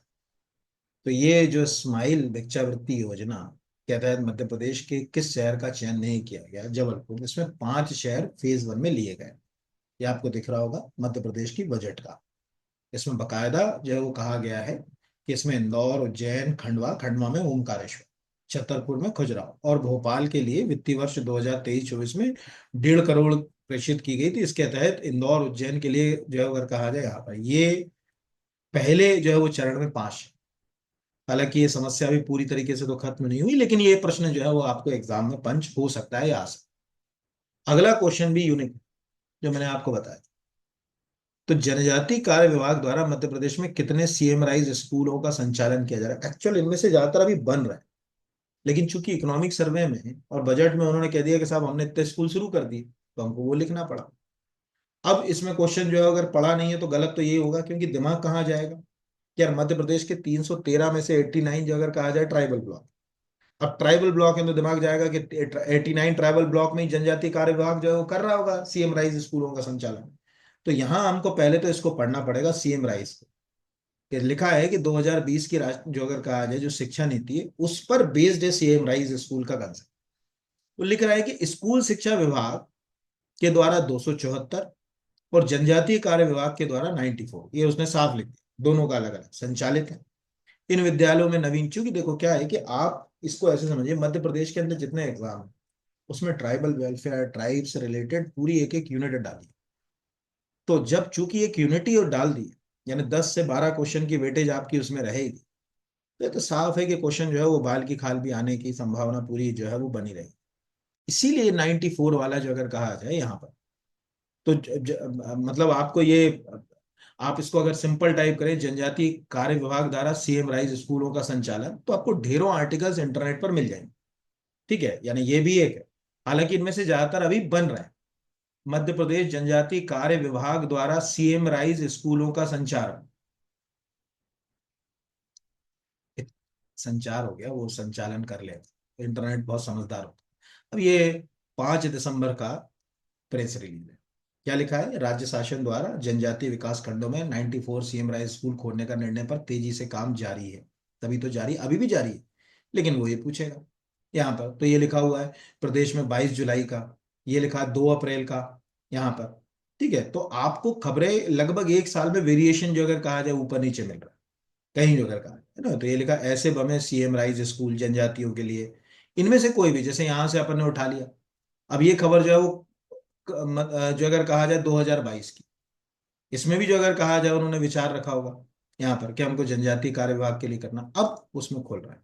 इसीलिए ये प्रश्न को पूछा जा सकता है दो तरीके से, कितने संचालित है, क्योंकि उन्होंने इकोनॉमिक सर्वे में लिखा है संचालित, या कितने स्कूल जो है वो खोले जाए। ये भी जो है वो पंच करके जो पूछ सकता है, और अच्छी खासी न्यूज इसकी अवेलेबल है ठीक है, यानी मध्य प्रदेश की ऑफिशियल वेबसाइट के ऊपर अवेलेबल है। यहाँ पर जैसे जिक्र कहा जाए, ये प्रारंभ कर दिया गया है जनजातीय क्षेत्रों में स्थापित होने वाले 94 सीएम राइस स्कूल में वर्तमान वित्तीय वर्ष 2024-25 में 38 सीएम राइस स्कूल का निर्माण कार्य पूरा कर इसमें जल्द से जल्द पढ़ाई प्रारंभ कर दी जाएगी। ऐसे बहुत सारे आर्टिकल हमें ओवरऑल पता होना चाहिए कि ओवरऑल अगर कहा जाए कि जो प्रक्रिया है कि क्या होगा कैसे होगा, तो इस तरह से इसमें ये साफ है। वो 274 वाला ओवरऑल सीएम राइस स्कूल का प्रश्न जो है वो नहीं है। ये 94 वाला जो है वो क्वेश्चन जो है वो आएगा, जो यहाँ पर लिखा हुआ है यहाँ पर। तो ये क्वेश्चन आपको आ सकता है। अगला क्वेश्चन है, राष्ट्रीय सिकल सेल उन्मूलन मिशन 2047 के अंतर्गत पीएम जनमन के जिलों सहित मध्य प्रदेश में कुल कितने जिलों में स्क्रीनिंग का कार्य चल रहा है? अब ये तो सबको मालूम कि हम भाई सिकल सेल का उन्मूलन करना चाहते हैं 2047 तक। और मोस्टली सिकल सेल, ठीक है, एक जेनेटिक डिसऑर्डर है ना, आनुवंशिक विकार है ये। इसमें क्या होता है, सिकल का हिंदी मतलब होता है हसिया। जो हमारी आरबीसी होती है, यानी जो रेड ब्लड सेल होती है, वो बाइकॉनकेव होती है। इसको ऐसे कि इडली बड़े की दुकान पर कभी जाओगे तो जो बड़ा खाते हो वो बीच में से अंदर से दबा हुआ होता है। हमारी आरबीसी का साइज ऐसे ही होता है, बीच में से दब धसी हुई होती है, चारों ओर से उभरी होती है। आइडियल शेप ये होता है, बाइकॉनकेव बोलते हैं, उभे उत्तल। लेकिन कई जगह क्या होता है, वो आरबीसी हंसिए जैसी हो जाती है, मतलब जैसे अर्धचंद्राकार हो। ये ऑक्सीजन को कैरी ही नहीं कर सकती। जब ऑक्सीजन ले ही नहीं जाएगी तो किसी भी काम को करने में थकावट, शरीर की ऊर्जा की कमी, सेल डेवलपमेंट, सेल ग्रोथ, सब ऑक्सीजन के बिना शरीर क्या करेगा? आप सोचो कि आपका सेल डिवीजन हो जाए ऑक्सीजन के बिना, होगा क्या? नहीं। ऑक्सीजन तो फ्यूल है हमारा मेन जो है अगर कार्य। तो इसके लिए, और खासकर ये ज्यादा समस्या है जनजाति बहुल जिलों में। तो अगर दिमाग नहीं चलता तो 21 जिले, ऐसा कुछ आंसर जो है वो चलता। अब यहां पर हमारा आंसर है 33 जिले। अब ये क्यों है, तो पहले तो अपन यहां पर देखें। जैसे यहां पर अपने को क्या लिख रहा है, वो लिख रहा है कि माननीय मुख्य प्रधानमंत्री जी ने 1 जुलाई 2023 को शहडोल में, यानी ये प्रश्न ऐसे भी पूछ सकता है कि राष्ट्रीय सिकल सेल उन्मूलन मिशन के संबंध में कौन सा कथन असत्य है।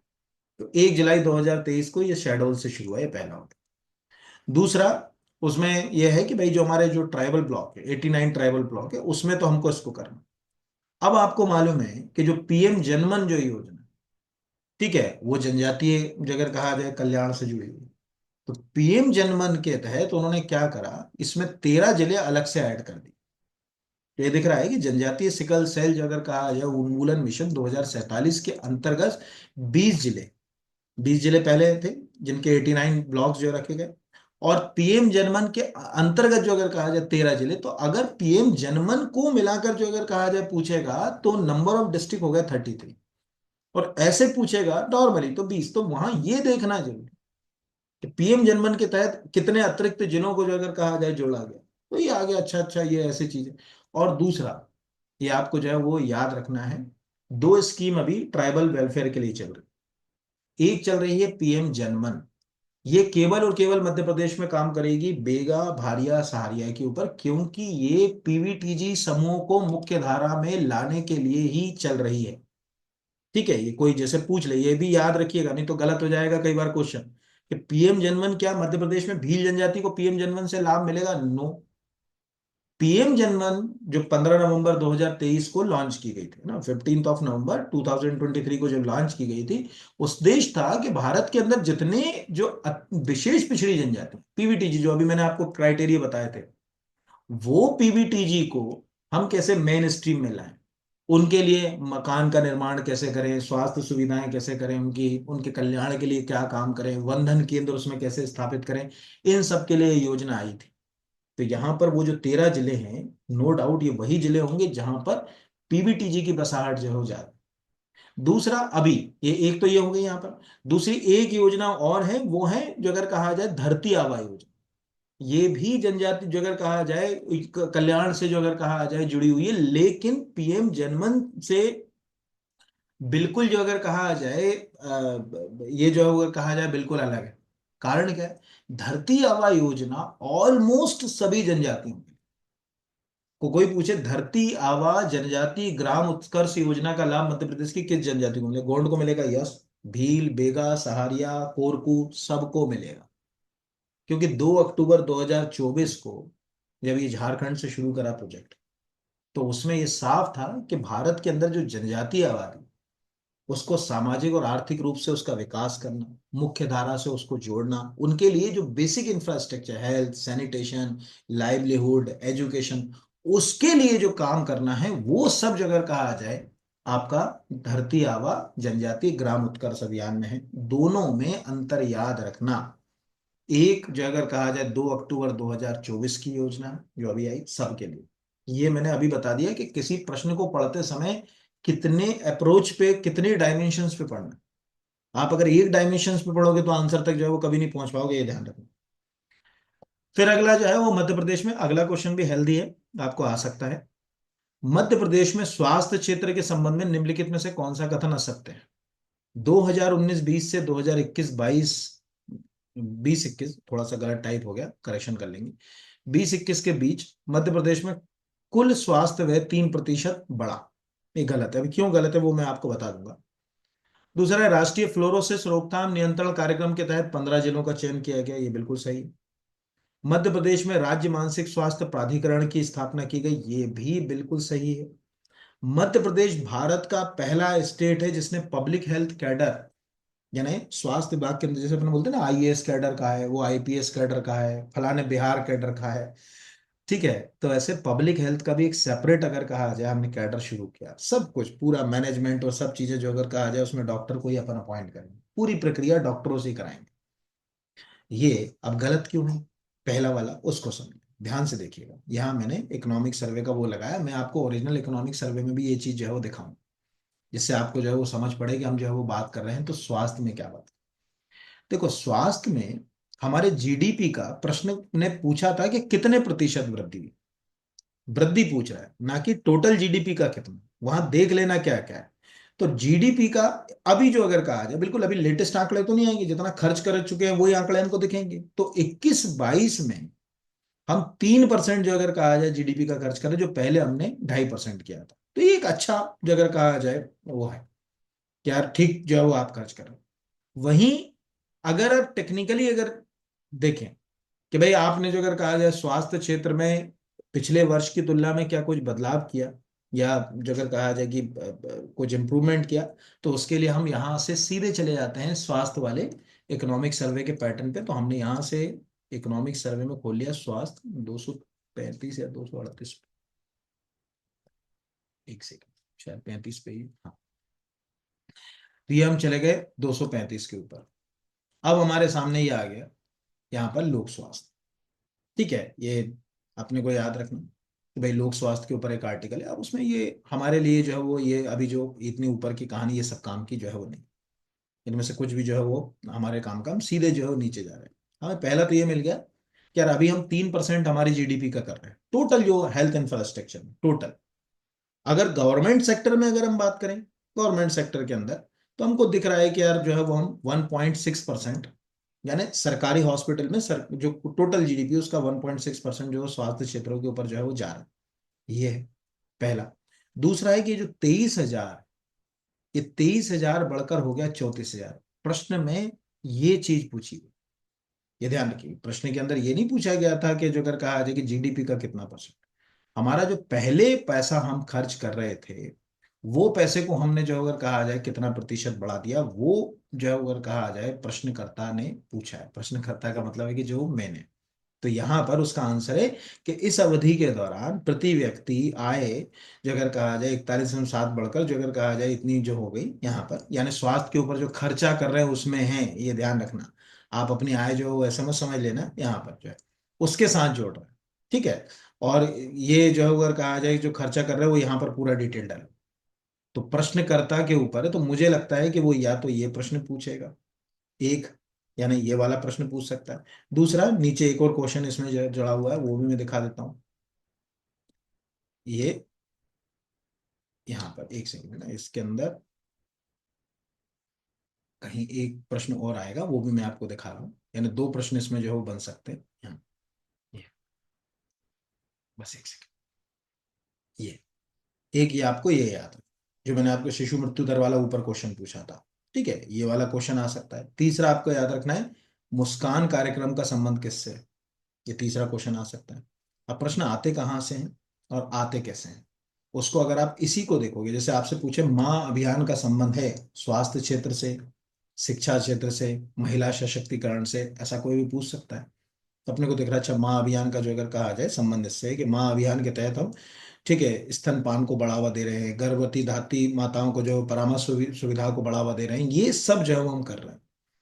ये प्रश्न जो अगर कहा जाए यहाँ, जैसे अभी इस बार एमपीपीएससी में आया था, वो एडोलेसेंट बच्चों वाला क्वेश्चन है ना, किशोरों के लिए जो आयु वाला, वो ये 10 से 19 वर्ष वाला। अब ज्यादातर बच्चे जो अगर कहा जाए वो 10 से 18 मारे हैं, क्योंकि उनने तो जो अगर कहा जाए कि जैसे जो वो किशोर उम्र देखी तो उनको लगा कि यार 18 साल में तो हम एडल्ट हो जाते हैं, तो 18 साल में एडल्ट हो जाते हैं तो 18 ही होगा आंसर अगर कहा जाए यहाँ। तो उसमें जो अगर कहा जाए कि ये क्वेश्चन जो है वो गड़बड़ हो जाता, कि भाई जो है वो प्रश्न जो है वो क्या है, किस एज से संबंधित जो है वो प्रश्न पूछा गया। प्रश्न ये पूछा गया, अभी इस साल का पीएससी का पेपर उठा, सेम प्रश्न आया ना। यहाँ पर अगर कहा जाए कि किशोर स्वास्थ्य कार्यक्रम के अंदर जो अगर कहा जाए कि किस आयु वर्ग के किशोर किशोरियों को शामिल किया, कट करके क्वेश्चन पूछ लिया। और दिमाग चलना चाहिए, अच्छा किशोर मतलब वहां 18 नहीं, क्योंकि तुक्का हमेशा, अगर कई चीजें हैं जो तुक्का, जैसे कितने यार हमारी किस्मत इतनी खराब है और तुक्का भी गलत हो, तुक्का इसलिए गलत होता है क्योंकि उस विषय के ऊपर आपको कोई भी ज्ञान नहीं। अगर कोई ज्ञान होता है उससे अगर हम लिंक करके तुक्का लगाएं तो आंसर तक जा सकते हैं। नहीं तो तुक्का हमेशा जो है वो फिट बैठेगा नहीं। दिमाग लगा लिया यार फिल्म के ऊपर लिखा हुआ ए कैटेगरी मतलब 18 साल से कम उम्र का नहीं देख सकते, तो एडल्ट से किशोर वाले को या एडल्ट को एडोलेसेंट को उससे जोड़ लिया। वहां एडल्ट वर्ड यूज हो रहा है, यहाँ एडोलेसेंट वर्ड यूज हो रहा है। दोनों की प्रक्रिया में कहानी में उलझन है।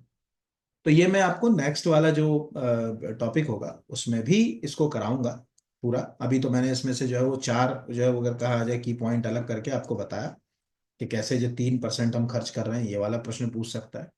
या जो अगर कहा जाए ये वाला जो अगर कहा जाए कि मतलब प्रश्न आपको पूछ सकता है, जो भी उसके ऊपर है कि वो क्या जो है वो मतलब प्रश्न जो है वो पूछेगा यहाँ। अगला है नीति आयोग द्वारा जारी एसडीजी इंडेक्स 2023-24 में मध्य प्रदेश का सबसे अधिक स्कोर किस में। इसमें भी जो वित्त मंत्री जी ने बोला कि देखिए हम एसडीजी में भी हमारा बड़ा अच्छा स्कोर है, हमने जो बड़ी अच्छी उन्नति करी, हम हर जगह जो है वो बेहतर कर रहे हैं। तो आपको दिख रहा है कि यहाँ पर ये बकायदा उन्होंने लगाया। हमें दिख रहा है कि सबसे अच्छा स्कोर है हमारा एसडीजी 12, यानी एसडीजी 12। हाँ, अब इस तरह के क्वेश्चन आपके कैसे तैयार हों, इस तरह के क्वेश्चंस को तैयार करने का जो अगर कहा जाए कि एक ही तरीका है कि आपको उसके बेसिक कंसेप्ट पता होना चाहिए। बेसिक, जैसे अगर कहा जाए अगर आप में से किसी को एसडीजी 17 की लिस्ट पता है, ठीक है, कि भाई सस्टेनेबल डेवलपमेंट गोल में जो 17 गोल हैं वो कौन कौन से हैं, तो आप तुक्के से भी मध्य प्रदेश के अंदर चले जाओ। रेस्पॉन्सिबल कंजम्पशन प्रोडक्शन एसडीजी 12 और दिमाग चलेगा। किसमें जो अगर कहा जाए, अभी जैसे सपोज पूछा जाए जीरो हंगर एसडीजी 12, अरे कुपोषण से हम बहुत पीड़ित हैं यार मध्य प्रदेश के लोग, तो जीरो हंगर कैसे होता है, एसडीजी 2 में हमारा कभी भी स्कोर बहुत अच्छा नहीं हो सकता। हम क्यों बात करेंगे जो पॉवर्टी, पॉवर्टी में हमारा स्कोर बहुत अच्छा जो नहीं हो सकता, हम 90 की बात कैसे कर सकते हैं उसमें यहाँ पर। तो ये एसडीजी में आप याद रखिएगा, पहला तो 90, 92 और 90, यानी एसडीजी 7, एसडीजी 12 और एसडीजी 15।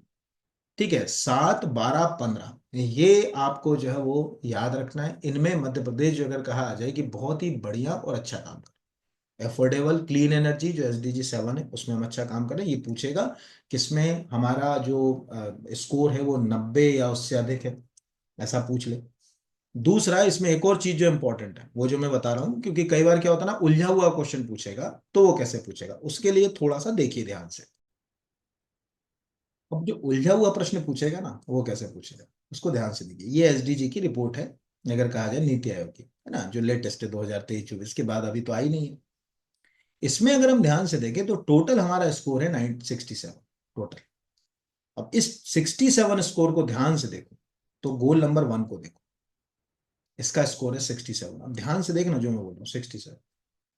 अब प्रश्नकर्ता ने आपको घुमा दिया, उसने पूछा कि एसडीजी के जो 17 गोल हैं उस पर नीति आयोग द्वारा जारी रिपोर्ट में, ठीक है, मध्य प्रदेश के ओवरऑल स्कोर के समतुल्य कौन सा स्कोर है, एसडीजी 1, 2, 3, 4। अब वहां कंफ्यूज हो गए, यानी वहां दिमाग याद 67 याद है और इससे लिंक कर गए तो ठीक है, लिंक नहीं करा तो कंफ्यूजन क्रिएट कर दिया। कि पूछना कई बार क्या होता है ना, एग्जाम हॉल में इतना तनाव होता है, प्रश्नकर्ता क्या पूछना चाह रहा है यही नहीं दिमाग चलता, तो पूछ क्या रहा है, हमको समझ तो पड़े कि वो क्या अप्रोच पे पूछना चाह रहा है। इसको अगर आप ध्यान से देखोगे तो लगेगा अच्छा ये उससे लिंक हो रहा है, यानी कौन सी चीज उसको लिंक करी। तो ये 67 ओवरऑल, तो ओवरऑल हमारा परफॉर्मेंस 67। ठीक है, सबसे बुरा परफॉर्मेंस आपको दिख रहा है जैसे यहाँ पर गोल लाइन है। इसीलिए लगातार हम जो है वो रीजनल इंडस्ट्रियल कॉन्क्लेव कर रहे हैं। जहां हम बहुत कमजोर हैं या जहां बहुत सशक्त हैं वहीं प्रश्न आते हैं। चूंकि कमजोर हैं तो सरकार अभी प्रमोट करे, देखिए हमारा एसडीजी में गोल कम था तो हमने रिन्यूअल, सॉरी, क्या बोलते हैं कि रीजनल इंडस्ट्रियल कॉन्क्लेव शुरू कर दिए, ग्लोबल इन्वेस्टर समिट करा दी, ठीक है, इंटरेक्टिव सेशन करा दिया अभी इंदौर में। इसलिए पीएससी ने पिछली बार पूछ लिया इंडस्ट्री इनोवेशन इंफ्रास्ट्रक्चर डेवलपमेंट जो है वो कौन सा गोल है। अब दिमाग खराब हो गया बच्चे का, क्या पूछा ये जगह कहा जाए कि 39 से उसने लिंक कर दिया उसको। ऐसे क्वेश्चन जो है वो आपको जो है वो आते हैं। तो हमें ये दिख रहा है कि द स्टेट परफॉर्म, ठीक है, एक्सलेंट जो अगर कहा जाए कि गोल 12 पे हमारा बहुत अच्छा है, गोल 15, गोल 7, गोल 6, ठीक है, गोल 11, इनमें वो जो ऊपर लिखी है कि इनमें जो अगर कहा जाए कि हमने अच्छा परफॉर्म किया है, ये अच्छी बात है। बाकी और जो अगर कहा जाए नीचे उसने लिख दिया है कि यार हमने क्यों अच्छा परफॉर्म किया, तो ओवरऑल उसने बताया क्या हमने बहुत सारी स्कीम जो है वो रन करी जिसके कारण, और ये दोनों लिंक हो गए। अगला क्वेश्चन भी मोस्ट आईएमपी की डेफिनेशन, मतलब इसके आने की संभावना जो है वो अगर कहा जाए बहुत ज्यादा है। मिशन नारी सशक्तिकरण के तहत महिला साक्षरता में कितने प्रतिशत की वृद्धि का लक्ष्य रखा गया? 3%, 5%, 7%, 9%? आंसर है 5%। अब इसको समझो।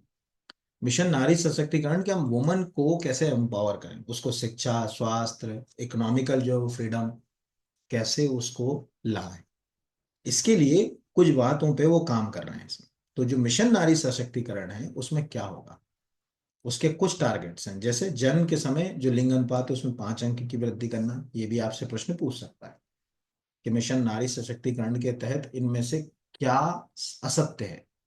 पहला पूछ लिया, जन्म के समय 5 अंक का बढ़ोतरी करना, महिला साक्षरता में 5 अंक की बढ़ोतरी करना, मातृत्व मृत्यु दर, बाल विवाह, महिलाओं के खिलाफ अपराधों में कमी करना, महिलाओं की श्रम भागीदारी में 3% तक बढ़ोतरी करना। ये सब जो अगर कहा जाए इसके अंदर है तो फिगर वाले हैं इसमें तीन। लिंग अनुपात में 5 अंक की वृद्धि जन्म के समय, साक्षरता में महिला में 5% की वृद्धि, प्रतिशत, ठीक है, और जो अगर कहा जाए लेबर पार्टिसिपेशन है उसके अंदर जो है वो 3% का कंट्रीब्यूशन उसका बढ़ाना है महिला। ये तो आपसे प्रश्न जो है वो किस नजरिए से आएगा आपको समझ पड़ेगा, महिला साक्षरता। तो हो सकता है कि मिशन नारी सशक्तिकरण के क्या उद्देश्य हैं ये पूछ ले, तो आपको ये दिख गया कि इनमें से कौन सा उद्देश्य नहीं है। शिक्षा, स्वास्थ्य, आर्थिक सुरक्षा जो अगर कहा जाए, महिलाओं को जो अगर कहा जाए पंचायतों में 50% आरक्षण दिलाना, विधानसभा में आरक्षण दिलाना, ऐसा कुछ उठा के जो है वो एक उल्टा पुल्टा लिंक करके डाल दिया उसके ऊपर। अमृत भारत स्टेशन 2014-24 के तहत मध्य प्रदेश के लगभग कितने स्टेशनों का चयन किया गया, लगभग, क्योंकि जहां वो आंकड़े उन्होंने जो अगर कहा जाए रखे, उसमें भी वो चाहे वो लगभग जो अगर कहा जाए वर्ड का प्रयोग, चूंकि लगभग वर्ड का प्रयोग कर रहे हैं तो जो अगर कहा जाए कि हमको भी लगभग से ही जो है वो देखना है यहाँ पर। तो अमृत भारत एक्सप्रेस भी है, अमृत भारत स्टेशन जो अगर कहा जाए योजना भी चल रही, दोनों ही चीजें जो है वो आपको याद रखना। तो इसमें है 80+। तो पहले तो देखिए, अमृत भारत लिखा हुआ है कि मध्य प्रदेश में अमृत भारत स्टेशन योजना के तहत 80 से अधिक स्टेशनों का चयन किया गया। प्रधानमंत्री जी ने 6 अगस्त 2023 को 25 स्टेशन और 2024 में 33 स्टेशनों की आधारशिला रखी। यानी इतनी जगह कहा जाए कि ये चयन में से इतनों के ऊपर काम हो रहा है। हो सकता है कि वो पूछ ले कि 2023 में अमृत भारत स्टेशन योजना के तहत कितने स्टेशन जो है वो पे काम शुरू हुआ, 23, 25, 40 कुछ पूछ ले, तो 23 दिख रहा है। 26 2024 में कितना हुआ, तो 33 दिख रहा है। ये है। मध्य प्रदेश को पहली वंदे भारत कब मिली, तो लिखा है कि अगर कहा जाए कि पहली वंदे भारत 1 अप्रैल 2023 को मिली। ऐसे जो अगर कहा जाए रेलवे के स्टेशन काउंटर्स के ऊपर हमने जो अगर कहा जाए जन औषधि केंद्र स्थापित किए, कितने पे किए, तो 4 लिखे हुए हैं। ठीक है, यहाँ पर अगर कहा जाए ये है कि महल, बीना, रतलाम, नैनपुर, इनमें हमने ये शुरू किए। ऐसे क्वेश्चन जो है वो आ सकते। तो चूंकि हमको दिख रहा है अमृत भारत की कहानी में, अब देखो क्वेश्चन लिंक कैसे, अगर मान के चलो यहां पर आपको दिख रहा है 2014 से 24, टेक्निकली अगर कहा जाए ये पूरा फेस है अमृत भारत। लेकिन अभी ये अमृत भारत जो स्टेशन योजना है कब शुरू हुई, यहाँ पर आपको दिख रहा है 6 अगस्त को, जो कि हमारे पहले स्टेशन कब आए, 6 अगस्त। तो आपसे कोई पूछे कि अमृत भारत स्टेशन योजना को किस दिन जो अगर कहा जाए आरंभ किया गया, मैंने कहा साहब जो अगर कहा जाए 6 अगस्त 2023, यहाँ तो कहीं लिखा नहीं है कि इस दिन शुरू हुई। बट आप क्वेश्चन से आंसर तक जाओगे कैसे?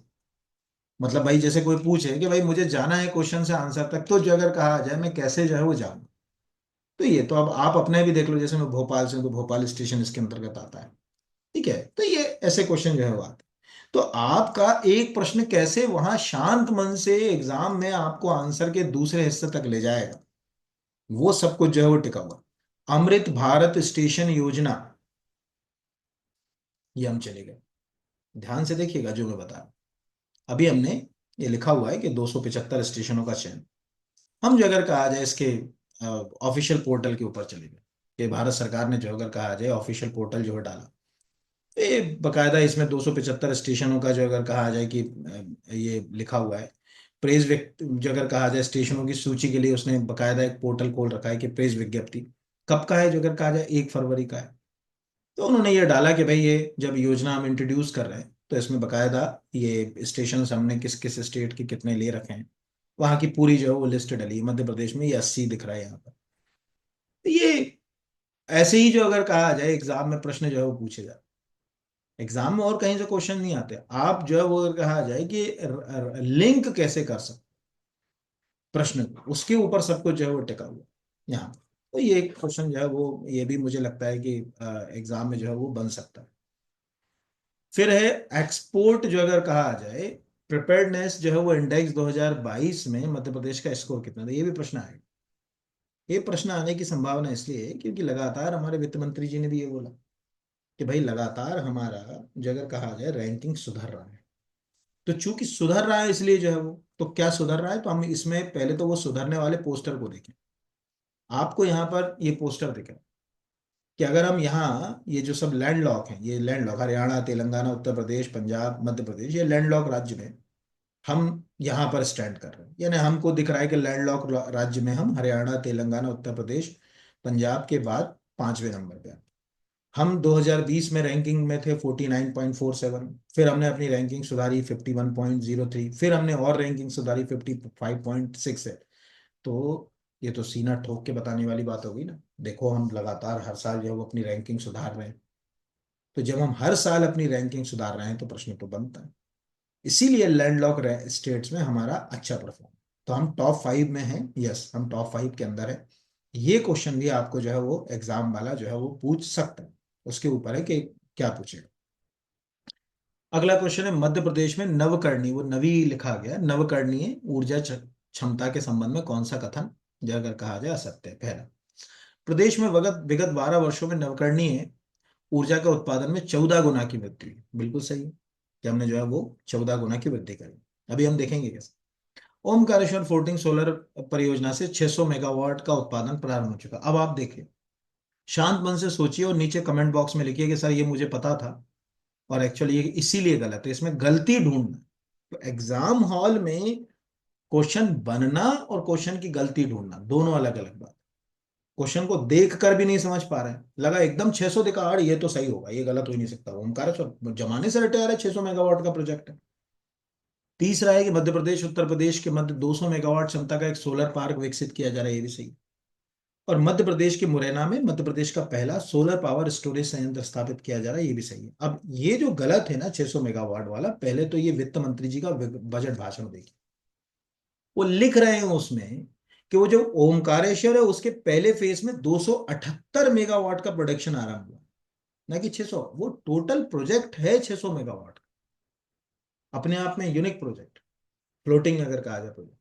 बट उसमें फर्स्ट फेज में अभी 278 मेगावाट का, अभी तो पीआईबी का उसका प्रेस रिलीज दिया, प्रोडक्शन जो है वो शुरू है। ये हमारे लिए काम का। तो एक तो ये आपको दिख रहा है कि यहां से हमको कितने सारे क्वेश्चन मिल गए कि शाहजहांपुर में कितनी क्षमता का सोलर पार्क विकसित हो रहा है, साहब 450 मेगावाट का। एक अभी ऊपर अपन देख कर आए कि हमारी टोटल जो रिन्यूएबल एनर्जी है वो कैपेसिटी है 7,099, यानी मोटा मोटा माने तो 7,000 मेगावाट की।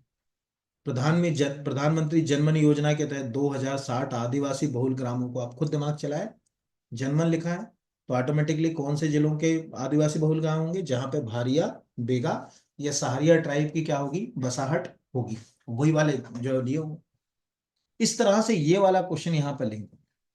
प्रश्नकर्ता ने प्रश्न क्या पूछा, ये पूरे क्वेश्चन में आपने करंट अफेयर्स में भी पढ़ाता हूँ। करंट अफेयर्स तो देखते ही नहीं बच्चे, मतलब वो करंट अफेयर्स ही कोई कर ले तो सब्जेक्ट ऐसे ही तैयार हो जाए। वो करंट अफेयर्स कभी भी, मैंने कभी करंट अफेयर्स को करंट जैसा नहीं पढ़ा, हमेशा सब्जेक्ट। कल करंट अफेयर्स का डालूंगा वीडियो, आप देखिएगा। तो हर वीक ही आता है वो, अब देखेंगे शांत मन से देखेंगे तो आपको बहुत सारी चीजें समझ पड़े। तो ये 278 में का। तो अगर हम यहाँ पर इसको एक सिंपल वे में देखने की कोशिश करें, इस प्रश्न का उत्तर, एक सेकंड ना। अब आप ये देखिए ना, यहाँ पर ये अभी बिल्कुल 4 जनवरी 2025 का प्रेस रिलीज दिख रहा है कि यार 600 मेगावाट का जो है वो प्रोजेक्ट है। लेकिन 600 मेगावाट तो जो है वो प्रोडक्शन शुरू नहीं हुआ। यहाँ बकायदा जो प्रोडक्शन है वो लिख रहा है कि वर्तमान में ओमकारेश्वर फ्लोटिंग सोलर पार्क से 278 मेगावाट क्षमता स्थापित की गई। इसकी कुल लागत जो है वो 330 करोड़ रुपए है। ठीक है, जिसमें 49.करोड़ केंद्र सरकार की वित्तीय सहायता से समर्थित है। यहाँ पर किसी एक के द्वारा ये प्रोजेक्ट नहीं चल रहा कि आप सोचे कि कोई एक चला रहा। वहां लिखा है कि 278 मेगावाट सोलर पार्क के साथ सोलर प्रोजेक्ट की सफल कमीशनिंग में सभी हितधारक, हितधारक मतलब इसमें कौन कौन पार्टनर हैं। पहला है मध्य प्रदेश सरकार और solar power park developers Rewa ultra solar mega solar limited, ये एक हो गए, यानी मध्य प्रदेश सरकार है। दूसरा अल्ट्रा सोलर जो रीवा का अल्ट्रा मेगा सोलर लिमिटेड है। तीसरा NHDC national hydro power development corporation of India. अगला है AMP energy green private limited. अगला जो है वो एसजेवीएन लिमिटेड। ये सब इसके शेयर होल्डर है। अब लोगों को पता ही नहीं होता कि अच्छा इतने सारे मिलकर ये काम कर रहे हैं, एक का थोड़ी यही अगर कहा जाए, इन सब का इसका फर्स्ट फेज जो है वो शुरू हो गया है। ये बकायदा प्रोडक्शन इसने शुरू कर दिया, ये लगा हुआ है इसका पोस्टर। तो यहां पर प्रश्न ये है कि ये सब उसके जो है AMP energy green private limited इसका हिस्सेदार है, एसजेवीएन लिमिटेड इसका हिस्सेदार है, एनएचडीसी इसका जो हिस्सेदार है, ये सब इसके शेयर होल्डर हैं।